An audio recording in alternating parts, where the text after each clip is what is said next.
AFR Talk. You're listening to Focal Point with Brian Fisher. Video segments of today's program will be posted at afr.net and on the Focal Point Facebook page. You'll also find the best collection of Brian's resources on our Facebook page. If you're on Twitter, you can be among the first every morning to find out what the day's show will be about.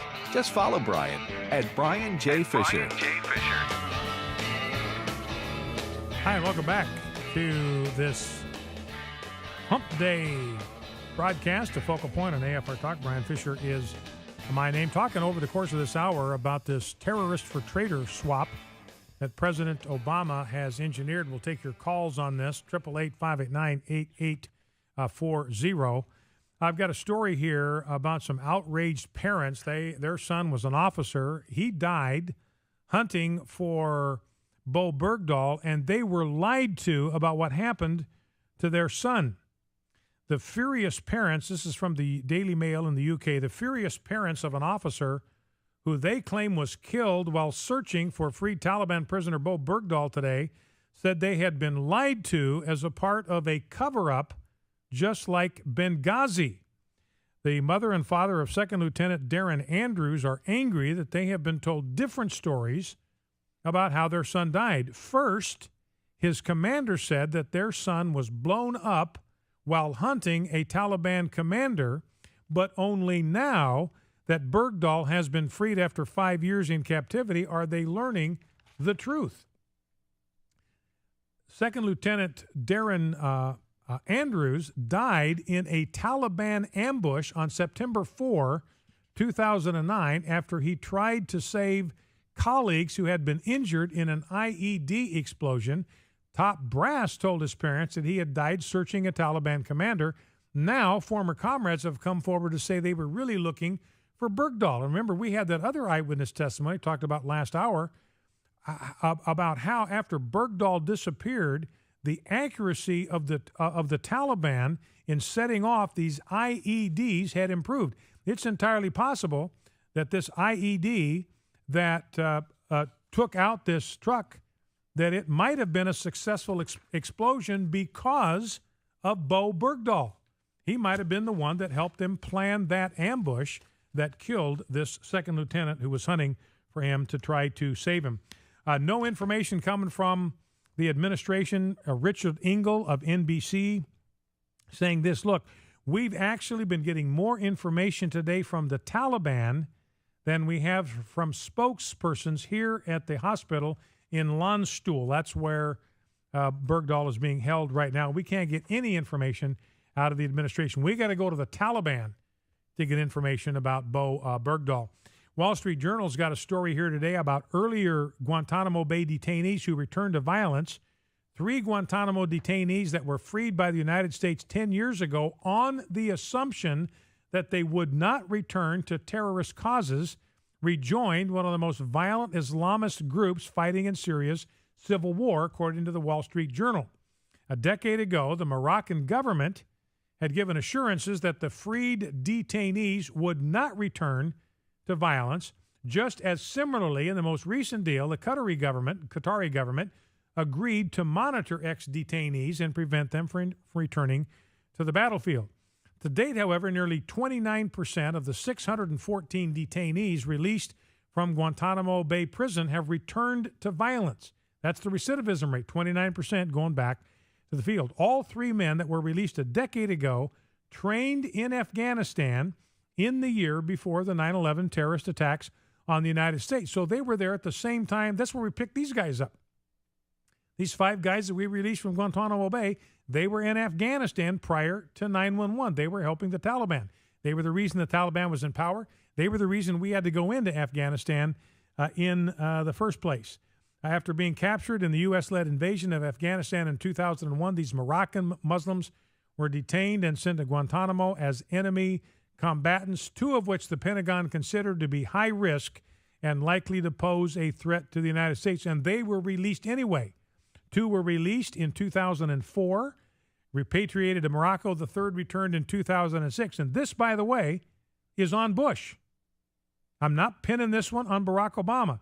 These 3 guys back on the battlefield trying to kill Americans because President Bush let them go. This one is on President Bush. So they all went back to pursuing jihad, apparently not against America, but back fighting on the field, trying to kill infidels, whether of the Muslim or Christian variety, on the battlefield. Now, if you can believe it, it's hard to believe, but President Obama is thinking right now about letting another Guantanamo Bay inmate go. This is from Fox News. The Obama administration is considering springing yet another prisoner from Guantanamo Bay. Fouzi Khalid Abdullah al-Adha appeared via a video feed before a review board Wednesday morning, that's today, in Northern Virginia, often smiling as his private counsel, Eric Lewis, made the case for his release. He's been there for 12 years. His attorney says his client poses, quote, no continuing significant security threat to the United States. And, of course, we got nothing to worry about because if he's released, he's going to be sent back to Kuwait.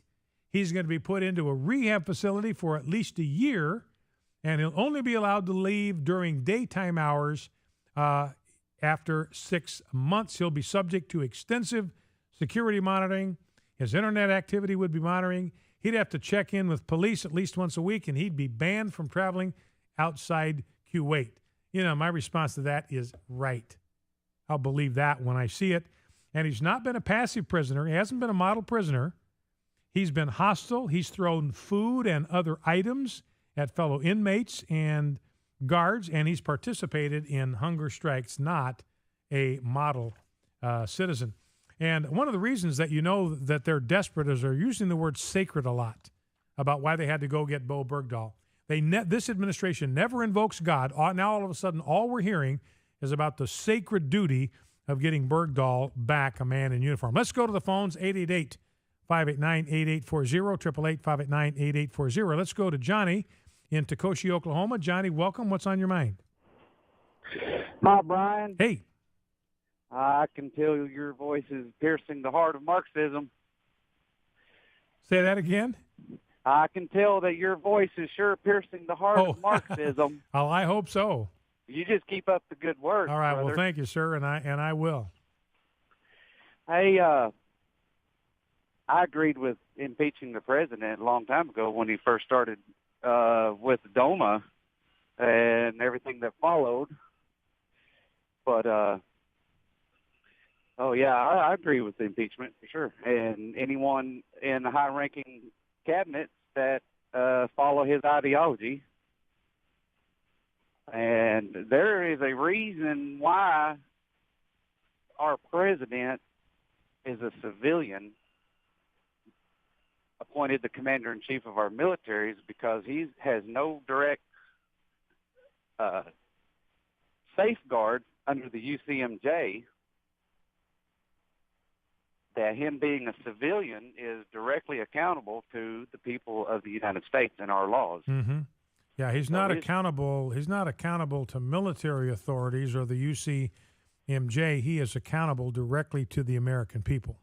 That is right.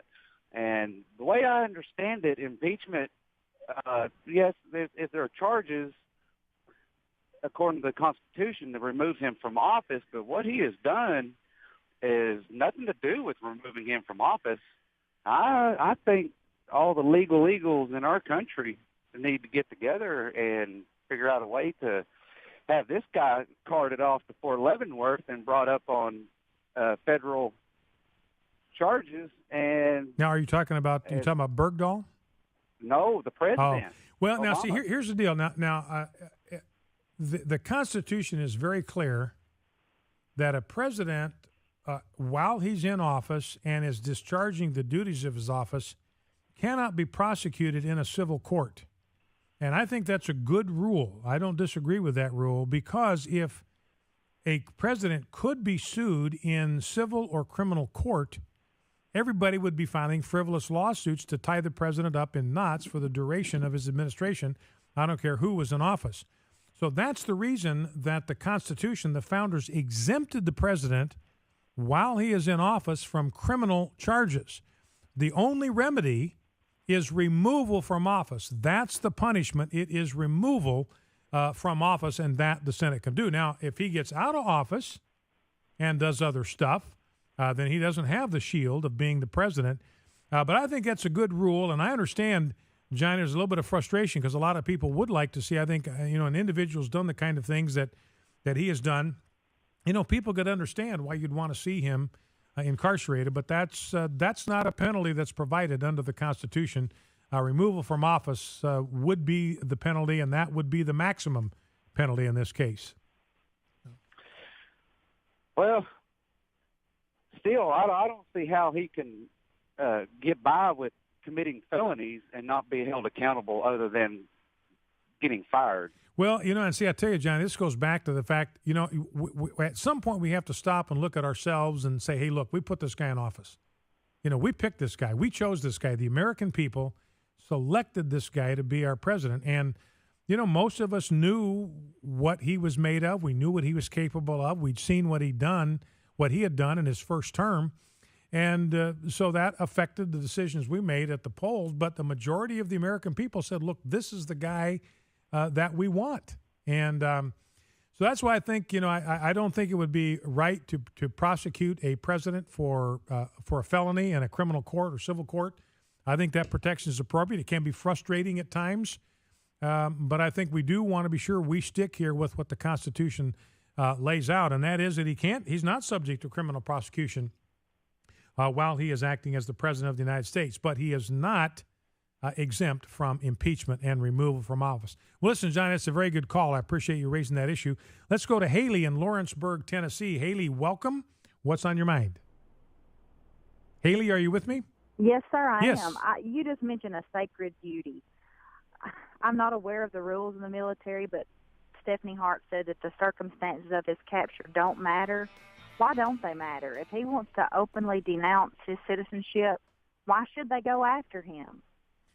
Well, and I think that's a question a lot of people have. What kind of sacred duty is there to rescue an American who has decided to renounce his citizenship, desert his post, and aid and abet the enemies of the United States?